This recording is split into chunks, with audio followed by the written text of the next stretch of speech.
네, 안녕하세요. 창필직입니다. 오늘 말씀드릴 주제는 사업하겠다면서 돈 욕심 없다고 얘기를 하는 답답한 사람들에게 드리는 말씀입니다. 지극히 제 개인적인 이야기를 좀 드리면서 지금의 상황을 좀 직시를 하셨으면 하는 바람에서 하는 거니까요. 그냥 재미로만 봐주셨으면 좋겠어요. 고3 때였습니다. 추운 겨울에 오후 8시서부터 오전 6시까지 알바를 하는데 그때 당시에 시급으로 2,800원 주더라고요. 그것도 얼마 전까지 연말에 락카페에서 새벽 3시까지 알바하는데도 2,600원을 주던 곳을 박차고 나가가지고 들어갔던 시급 200원을 더 주는 초콜릿 공장 알바였어요. 영하 10도가 넘어가는데 문을 다 열어놓고 진짜 사방에서 대형 선풍기가 틀어지고요. 시멘트 한 포대보다 무거운 꽝꽝 얼은 초콜릿 덩이를 1층에서 3층까지 올라가고 커다란 들통에 초콜릿 돌멩이를 부시고 녹이고 녹은 초콜릿물을 주물에 넣고 바람으로 말리기 굽기를 8시간 정도 하고 나면 육개장 사발면 한 그릇에 옮기는 금세 사라지고 온몸이 떨리고 오한에 몸이 얼어붙습니다. 집에 가는 길에 있는 오래된 목욕탕 입장료가 800원이었는데 저기만 들어가서 목욕이라도 한 번 하면 살 것 같았는데요. 그 돈이 아까워서 몇 번을 망설였다가 그냥 집으로 가던 기억이 납니다. 대학교라는 곳을 들어갔는데요. 하도 가난하게 없이 살다 보니까 일단 최선을 다해서 사는 게 이게 몸에 배어 있단 말이죠. 나름 어려서 하던 수영 실력으로 운이 좋게도 저희과 학과장이 또 수영 쪽 교수님이셔서 잘 보여가지고 학교 교직원을 가르치는 강사 생활을 할 때가 있었습니다. 얼마 전까지 죽어라고 진짜 새벽 일하면서 혹사당하면서 하루도 안 쉬고 한 달에 막 5, 60만 원 벌었는데 여기는 일주일에 3번 1시간씩 가르치니까 월급을 60만 원을 주더라고요. 첫 월급을 받았을 때 그 황당함은 정말 지금도 잊을 수가 없습니다. 그렇게 밝게 웃으면서 수영을 저에게 배우고 고맙다고 환하게 웃으면서 아무렇지 않게 거액을 주는 사람들의 표정은 당시로서는 좀 생소했어요.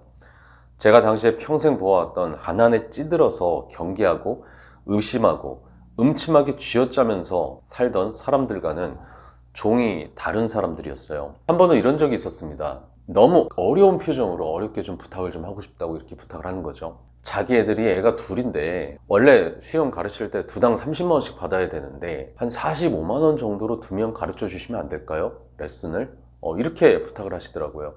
정말 저는 45만 원이 아니라 30만 원만 줘도 하는 건데 그렇게까지 부탁을 하고 미안하니까 당시에 그 코코스라고 해서 패밀리 레스토랑 거의 초창기였는데 거기 가서 막 5만 원, 6만 원치 이렇게 막 사주셨던 그 분이 또 기억이 나요. 당시로서는 정말 저는 돈이 필요할 때였거든요. 정말 고마운 사람으로 지금도 기억이 납니다. 어쨌든 그 당시에 저희 학교 등록금이 80만 원, 100만 원이었는데 한 달에 일반 수업으로만 60만 원을 벌었으니까 이게 얼마나 큰 돈이에요. 그러니까 제가 얼마나 최선을 다했겠습니까? 처음에는 그런가 보다 하고 최선을 다했지만 시간이 지나면서 돈 버는 재미를 느끼게 됐고요. 집에 생활비를 가져다 주니까 금세 평화가 찾아오더라고요. 여름철 안전요원이랑 수영 강사를 하다 보니까 한 달에 200만 원도 벌고 좀 무리해서 하면 300도 벌던 그런 달도 있고요. 이러다가는 금방 부자 되겠다 이런 생각도 들더라고요. 당시에 공부 잘해서 대기업 들어간 동기들보다 제 수입이 더 났었고 좀 무리해서 좀 몸빵으로 더 뛰면 좀 더 가져갈 수 있는 구조였으니까 시간이 지나서 제가 장사의 세계로 들어와 가지고요. 놀이동산에서 7개 매장을 관리하면서 장사를 하고 당시로서는 굉장히 거액이었던 억대 매출도 올려보고요. 그러면서 수천만 원의 수익을 당시에 회사에 가져다 줄 때도 있었지만 또래 친구들보다는 훨씬 더 많이 받는 봉급임에도 불구하고 내가 이렇게 벌어다 주는데도 나 왜 이거밖에 못 버는 거야? 이런 불만들이 항상 마음속에 있었고요. 더 큰 돈을 벌기 위해서 내가 지금 뭘 해야 될까? 이런 고민을 항상 했었을 때가 있었습니다. 진짜 돈에 환장한 놈처럼 새벽 5시에 일어나서 강남에 있는 수영장 새벽 수업 타임 들어가서 시간당 3만 원짜리 2타임 뛰고 나와가지고 또 근처에 있는 학교에 가서 또 학교 생활 야매로 또 하고 끝나고 나면 또 제가 다니는 직장에 와서 열심히 장사하고 주말도 없었고 취미도 없었어요. 그냥 사람이 몸으로 할 수 있는 돈벌이는 최대한으로 하면서 그때 살아왔습니다.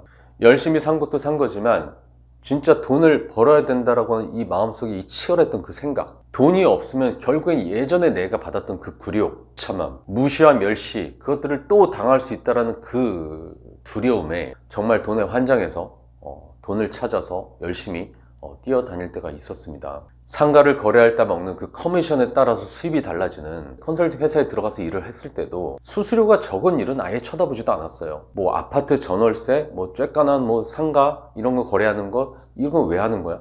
그렇게 하는 부동산 하시는 분들 저는 정말 당초에 이해할 수가 없었습니다. 복비 몇 푼 받아서 그거 언제 모아서 부자가 될 것이며 그 발품팔이 거래로서는 도저히 부자가 될 수 없다고 생각을 했어요. 안 돼. 그 돈으로는 정말 충분치 않아. 내가 가진 짐, 내가 지금 그걸 감당하려면 난 더 큰 돈을 벌어야 돼. 더 큰 돈을 벌 걸 찾아야만 해. 그래서 한 건 계약할 때마다 최소 1,000만 원에서 2,000만 원 정도 나오는 커미션이 나오는 그런 권리금, 임대료 수준 이런 것들이 높은 매장들만 찾아다녔고요. 그런 건물들에 입점을 하는 메이저 커피 브랜드나 뭐 럭셔리 수, 뭐 이런 노래방 브랜드, 이런 평수가 넓고 임대료가 높은 대형 브랜드들하고 거래를 하고요.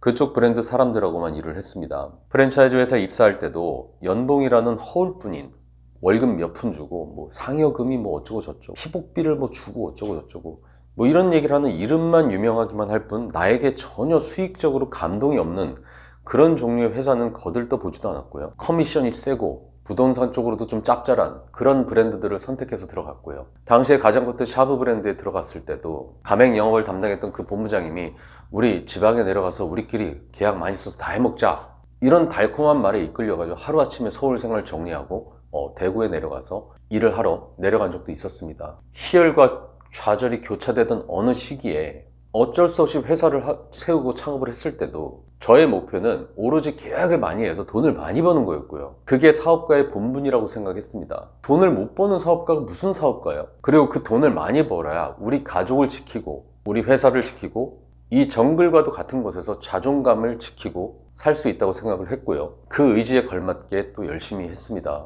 그리고 지금 생각해 봐도 다시 또 할 수 있을까? 이런 생각이 듭니다. 1년에 최소한 7만 킬로, 많이 팔 땐 11만까지도 타봤고요. 그렇게 전국을 다녔고 브랜드를 만들고 시스템을 만들고 출점을 하고 계약을 따내고 제가 할 수 있는 그 모든 것들을 하면서 살았지만 그럼에도 불구하고 우리가 다 살려면 더 큰 돈이 필요했어요. 해도 뭔가 이뤘다는 마음은 전혀 안 들고 계속해서 더 벌어야만 되는 일들만 일어났습니다. 그렇게 초창기에 숱한 어려움이 지나서 수억의 매출이 일어나고 수십억의 매출이 일어나고 100억대의 매출이 일어났습니다. 그러면서 건물도 사보고요. 땅도 사보고 아파트도 사보고 또 그것들을 샀던 걸 또 잃어보기도 하고요. 희망을 품어보기도 하고 좌절을 겪어보기도 하고 그러다가 제가 지금 하고 있는 창풀TV 이 창풀이라는 걸 우연찮게 시작을 하게 되었습니다. 처음에는 예비 창업자들을 꼬시기 위한 빅피처로다가 내 사업 잘 되자고 시작한 일인데 어느 날 갑자기 정신 차려보니까 초보 창업자들을 위한 되게 좋은 사람이 제가 되어 있더라고요. 착한 사람이 되어버린 거예요. 이게 뭐냐면 난 분명히 그렇게 착한 사람은 아닌데 물론 악한 의도로 살지도 않았지만 사업적으로 미숙했던지 운이 없었던지 의도치 않은 흠결들로다가 정말 많은 것들을 하면서 남에게 도움도 줬지만 남에게 크고 작은 상처도 줬던 사람이란 말입니다. 그리고 그냥 좋게 말해서 의지 많고 전투력 있는 열정 있는 젊은 사업가라고 전 생각을 하고 살았는데 사람들이 다 저를 착하게 보는 거예요. 착한 사람으로 이게 몇 번 불리게 되면은 그렇게 보이게 되면 이것도 또 중독이 돼가지고요. 예전 전투력이 높았을 때처럼 살지 못하고 매사 걸리는 게 많아지고 악성립이 뜨면은 막 벌벌 떠는 이 배달 창업하시는 그 사장님들처럼 체면 챙기게 되고 명분 챙기게 되고 그러다가 이것저것 제대로 못하고 그렇게 되더란 말이죠. 근데 그러는 와중에 또 사업이라는 게 또 항상 부침이 있습니다. 잘 될 때도 있는가 하면 안 될 때도 있는 거죠. 또 내려가는 일도 겪게 된 거죠. 운도 무시할 수가 없는 게 무너져 내릴 때는 정말 빛의 속도로 무너지게 되고요. 이 사업 세계라는 정글에서는 결국 돈은 힘이고 그 힘이 떨어지게 되면 생각지도 못한 수모와 멸시를 받게 되는 거죠. 그것 또한 나뿐만 아니라 우리 식구들과 팀원들까지도 상처를 받고 쪽이 팔리는 일들이 생길 수밖에 없는 겁니다. 그게 사업하는 사람의 숙명인 거죠. 제가 왜 제 이야기를 이렇게 장황하게 얘기를 하냐면 이 사업을 하겠다는 사람들이 저한테 와서 하는 얘기가 사업을 하겠다면서 착한 사람 코스프레를 한단 말이에요. 사업을 할 건데 사회적으로 기여를 하는 사업을 할 거고 사업을 할 건데 뭐 의미 있는 일을 할 거고 사업을 할 건데 나는 돈 욕심은 별로 없고 또 이걸 돈 벌려고 하는 게 아니고 뭐 예를 들면 내가 사업을 하는 이유는 뭐 세계 평화를 위해서다. 뭐 이런 개벽다구 같은 철학. 사업과 착한 사람을 함께 하겠다는 발상.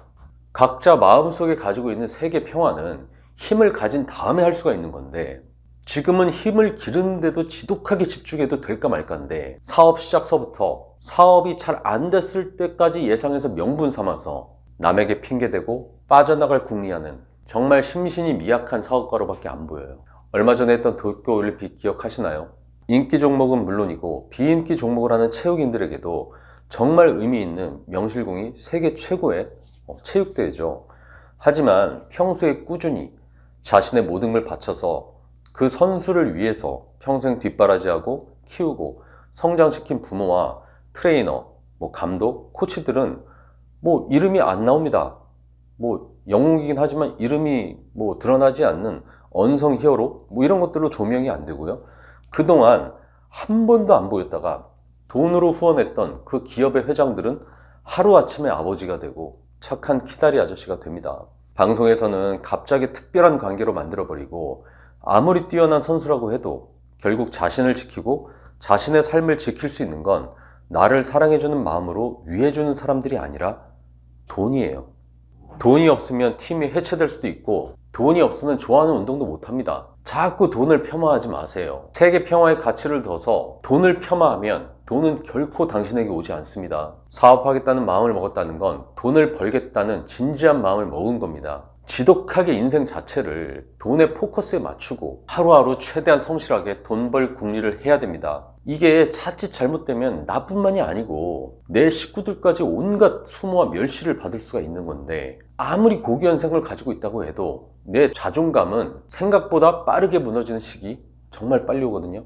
그거 못하면 궤도에 오르지도 못하고 무너지는 거예요. 잘 나가거나 못 나가거나가 문제가 아니라 일정 궤도에 오르지도 못하고 좌초가 되는 겁니다. 초보 창업자분들, 사업을 하겠다는 분들, 제 영상을 보고서 앞으로 사업가가 되겠다는 마음을 조금이라도 먹으신 분들, 정말 굳게 마음 먹으셨으면 좋겠어요. 돈 많이 버시고 돈에 철저하게 집착하시고 최대한 성실하게 돈 벌 생각하십시오. 그게 사업가의 본분입니다. 이상 창필직이었습니다.